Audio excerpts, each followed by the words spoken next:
terserap 100%, ditambah lagi dengan anggaran perubahan. Ini kan aneh.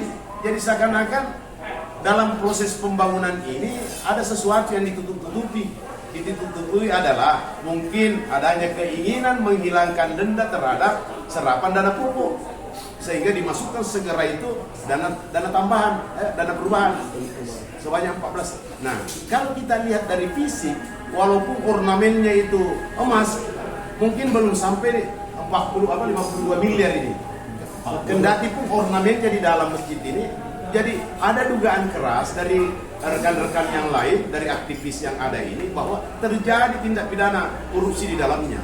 Nah, disinilah kami meminta, ada apa ini penyidik kejaksaan ini berdiam diri. Nah, saya pernah mendapat jawaban bahwa kita tidak bisa masuk sebelum tuntas ini pekerjaan. Artinya kalau jawaban itu adalah bentuk pembiaran.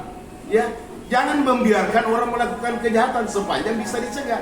Tapi ini kan yang aneh menurut kami, sehingga kami menilai ini penyidik kejaksaan ini yang konsen pada penanganan kasus perkara, ya untung saja hari ini tidak menjadi lagi TP4D. Bahkan TP4D itu masuk dalam tim persekongkolan kalau menurut saya, ya. Nah, inilah yang perlu kemudian harus APH ini mengambil langkah-langkah, memanggil semua yang terkait dalam masalah ini. Nah, yang kedua adalah modus baru yang kelihatan, di mana ingin mengurangi nilai denda sehingga dipaksakan dilaksanakan kegiatan sholat id, ya, padahal dalam struktur kepengurusan masjid itu belum ada. Nah, jadi ada upaya ini memainkan dana-dana yang seharusnya mendapat denda tidak didenda. Nah, kalau perkara pembangunan yang dendanya murni, tentu 1/100, 1/1000. Nah, ini dengan dapat dimanfaatkan bangunan ini, maka nilai denda itu beda dengan bangunan tersebut tidak digunakan. Nah, harapan kita supaya aparat penegak hukum tidak tinggal diam melihat ini, karena ini adalah dana warga masyarakat Kota Parepare. Saya kira harapan kita seperti itu. Jangan kemudian ada jawaban-jawaban dari aparat penegak hukum bahwa kita belum boleh masuk karena pekerjaan belum selesai. Saya pikir ini pendapat yang keliru.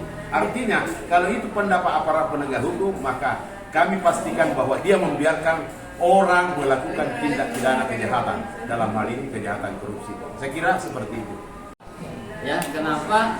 Karena di satu sisi membangun masjid itu pahalanya besar, tapi kita sedih kalau dibangun dengan niat yang lain untuk mendapat bancakan persen.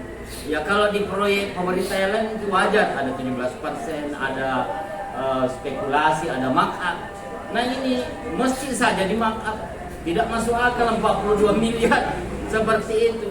Belum lagi aturan lingkungan, ya, saya yakin itu mereka tidak memenuhi syarat, dipaksakan semua.